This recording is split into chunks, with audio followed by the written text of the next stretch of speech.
الحمدللہ والصلاة والسلام علی رسول اللہ وعلی آلہ وصحبہ اجمعین، اما بعد، اعوذ باللہ من الشیطان الرجیم، بسم اللہ الرحمن الرحیم،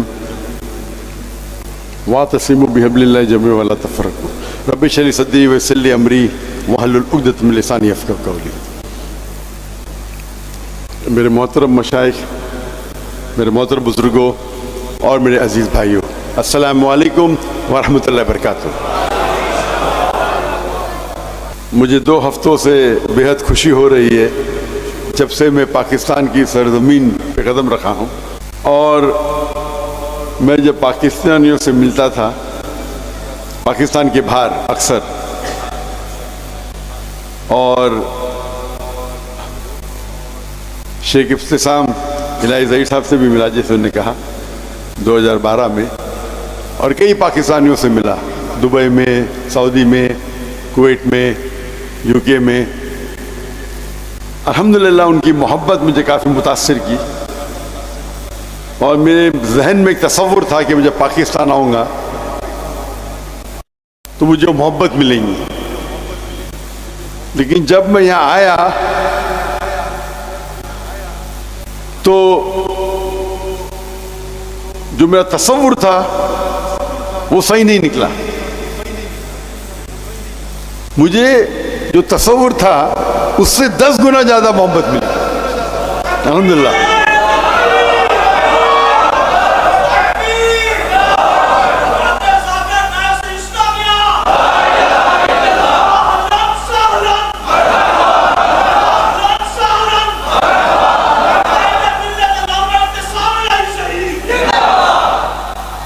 اور جو میں نے دیکھا کراچی میں اور لاہور میں، ہم جب ایئرپورٹ سے نکلے تو مرکز اہل حدیث گئے، اس کے بعد راول پنڈی تبلیغ جماعت کے وہاں گئے، مولانا طارق جمیل کے وہاں گئے، آج ہم ڈاکٹر اسرار احمد کی تنظیم میں گئے، جامعہ اشرفیہ گئے، اور اب یہاں آ رہے، اور بیچ میں لیک ویو کی مسجد گئے، اور جو محبت دیکھا، جو اکثر ہندوستان اور پاکستان میں ایسا نہیں ہوتا کہ دیگر آرگنائزیشن کے، دیگر مسلک کے سب لوگ محبت کرتے ہیں۔ اگر میرے گھر والے میری تعریف کیے تو کیا بڑی بات، جب باہر والے تعریف کی، یہ بڑی بات۔ تو وہ جو چیز میں دیکھا کراچی میں اور لاہور میں، اگر میں توحید کی بات کر رہا ہوں توحید والوں کے بیچ، تو کیا بڑی بات، 19-20 کا فرق۔ جب توحید کی بات کر رہا ہوں توحید نہیں ماننے والوں، اور وہ مانے، یہ ھذا من فضل ربی۔ اور یہ میں نے احساس کیا اللہ کے فضل سے ہندوستان میں، کیونکہ میرے والد جو کوکنی تھے وہ شافعی تھے، لیکن ان کا شوق تھا کہ جتنے مسلک ہیں ان کے علماء کے ساتھ مل جل کے رہے۔ تو میرے گھر پہ کئی قسم کے علماء آتے تھے، شافعی، حنفی، مجاہد القاسمی صاحب، مولانا علی میاں ندوی، مولانا مختار ندوی جو اہل حدیث کے امیر ہیں، ندوہ کے امیر ہیں۔ تو میرا اٹھنا بیٹھنا تھا، پہلے بچہ تھا، میں چھوٹا تھا تو کم مل حاصل کرتا تھا۔ پھر الحمدللہ پھر میں سعودی گیا، بڑے بڑے علماء سے ملاقات کی، شیخ عبدالعزیز فریفی، شیخ سعد ناصر شیطری، شیخ محمد صالح منجد، کئی علماء، شیخ سعود الشریم۔ تو جب میں پڑھائی کی، ڈاکٹر جن نے جامع کامل لکھی، جو ہندو تھے اور اللہ نے انہیں ہدایت دی، بعد میں وہ مدینہ یونیورسٹی کے دین بنے، ڈاکٹر ضیاء الرحمن اعظمی، وہ حدیث میں میرے سب سے پہلے استاد تھے۔ جب میں اونچے لوگ سے ملتا تھا میں سمجھتا تھا کہ وہ اصل میں دین کی دعوت دیتے تھے، اللہ کی طرف اور اللہ کے رسول کی طرف، اپنے طرف کبھی نہیں، نہ اپنے حزب کی طرف، نہ اپنے آرگنائزیشن کی طرف۔ اور یہ سب لوگ اتنے مشہور تھے، کون انہیں مشہور کرتا تھا؟ اللہ۔ ہم کیا سمجھتے اکثر انسان میں میری طرف دعوت دوں گا تو فیمس ہوں گا. یہ ہماری غلط فہمی ہے. شاید کچھ وقت کے لیے ہو سکتے ہیں، لیکن اگر آپ اللہ اور اللہ کے رسول کی طرف دعوت دیں گے تو اللہ اور اللہ لوگوں کے دل میں آپ کی محبت ڈالیں گے. اور یہ جو محبت ہے وہ آپ اس کو کما ہی نہیں سکتے. میری مثال لو، میں تو ہکلاتا تھا بچپن میں. اگر کوئی مجھے پوچھتا تھا تمہارا نام کیا، میں کہتا دا ذاکر. میں خواب میں یہ سوچ سکتا تھا کہ دنیا کا سب سے بڑا ڈاکٹر بن سکتا ہوں، لیکن 25 لوگوں کے سامنے تو بات ہی نہیں کر سکتا. احمد دیدہ صاحب کے ساتھ، احمد دیدہ صاحب کی وجہ سے میں ڈاکٹر آف باڈی سے ڈاکٹر آف سول بن گیا. ان سے متاثر ہو کے میں ڈاکٹر بنا، سوچ کے ڈاکٹر سب سے بہترین پیشہ ہے. کیوں؟ بیماری دور کرنا، لوگوں کی جان بچانا سب سے بہترین پیشہ. اچھا ہے. ان کو ملنے کے بعد، جب قرآن مجید پڑھنے کے بعد، مجھے اس سے بہتر پیشہ ملا. اللہ تعالیٰ فرماتے سورہ فصلت میں، سورہ نمبر 41 آیت نمبر 33، وَمَنْ أَحْسَنُ قَوْلًا مِّمَّنْ دَعَا إِلَى اللَّهِ وَعَمِلَ صَالِحًا وَقَالَ إِنَّنِي مِنَ الْمُسْلِمِينَ. وہ کون شخص سب سے بہتر ہے جو اللہ کی طرف بلاتا ہے، اچھے اعمال کرتا ہے اور کہتا ہے میں مسلم ہوں. تو ہم اگر کوئی شخص اپنے آپ اگر مدینہ سے فارغ ہے، اپنے آپ کو مدنی کہتا ہے، مجھے کوئی اعتراض نہیں. اگر دیوبند سے فارغ ہے، اپنے آپ کو دیوبندی کہتا ہے، مجھے کوئی اعتراض نہیں. ندوہ سے فارغ ہے، ندوی کہتا ہے، کوئی اعتراض نہیں. لقب کے لیے کوئی اعتراض نہیں. لیکن دین کی جب بات آتی ہے تو قال اننی من المسلمین، یہ آیت، یہ جو لفظ ہے قال اننی المسلمین، قرآن مجید میں کئی جگہ آتا ہے. یہ ومن احسن قولا میں آتا ہے، سورہ فصلت سورہ نمبر 41 آیت نمبر 34. اور جتنے میرے فیوریٹ ورسز ہیں دعویٰ کے، اس میں سب میں آتا ہے. جو میرے بیٹے نے سورہ عمران سورہ نمبر 3 آیت نمبر 64 آدھی کوٹ کیا، پوری نہیں کوٹ کیا. ومن کل اہل کتاب تعالوا الی کلمۃ سواء بین وبینکم الا نعبد الا اللہ ولا نشرک بہ شیئا ولا یتخذ بعضنا بعضا اربابا من دون اللہ فان تولوا فقولوا اشہدوا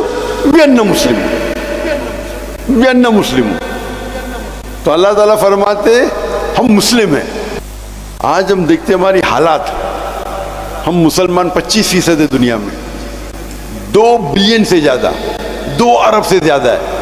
دنیا میں کبھی اتنی تعداد میں ہم تھے ہی نہیں، اتنا بڑا پرسنٹیج کبھی تھا ہی نہیں. لیکن ہم ساری دنیا میں پیٹے جا رہے. فٹ بال کی طرح لوگ ہمیں لات مارتے، ہماری کوئی قدر نہیں کرتا. اللہ کے رسول کی حدیث ہے اور وہ فرماتے ایک وقت آئے گا جب لوگ مسلمان پہ ٹوٹ پڑیں گے. تو صحابہ پوچھتے کیا اس وقت ہم اقلیت میں ہوئیں گے، کیا ہم کم ہوئیں گے تعداد میں؟ اللہ کے رسول فرماتے نہیں، ہم تعداد میں بہت ہوئیں گے لیکن جھاگ کی طرح، لائک فروت. جب ہم تاریخ پڑھتے ہیں ہمیں پتہ لگتا ہے کہ 8ویں اور 9ویں صدی میں یورپین کہتے تھے اندھیرے کا دور، ڈارک ایجز. اندھیرا کس کے لیے تھا؟ ان کے لیے. اس دور میں مسلمان نے جو ترقی کی سائنس اور ٹیکنالوجی میں، اگر آپ کو سائنس پہ تحقیق کرنا ہے اس وقت آپ کے لیے لازم تھا کہ آپ عربی زبان پہ مہارت پائے، کیونکہ عربی زبان اس ٹائم عروج پہ تھی. ہم مسلمان عروج پہ تھے. میتھمیٹکس میں کتنے ہم نے انوینشن کیے. ٹریگنومیٹری کے فادر کون ہے؟ مسلمان. کیمسٹری کے فادر کون؟ ویسٹرن ورلڈ کہتے ہیں گیبر. گیبر نے جابر ابن حیان. جو الکوہل یہ لفظ ہے آیا عربی لفظ الگل سے، ایول اسپرٹ. محمد رازی، علی ابن سینا، کئی آپ نام دیکھیں گے. اس ٹائم مسلمان عروج پہ تھے کیونکہ ہم قرآن اور صحیح حدیث کے قریب تھے. آج اللہ نے ہمیں دولت دی ہے. میرے نظریے سے سب سے امیر انسان دنیا میں اکثر مسلمان ہیں. ٹاپ 100 میں سے 95 سے زیادہ مسلمان ہیں. آپ یہ فوربس لسٹ پہ مت جاؤ. یہ فوربس لسٹ میں Elon Musk, $220 billion, Jeff Bezos $160 billion,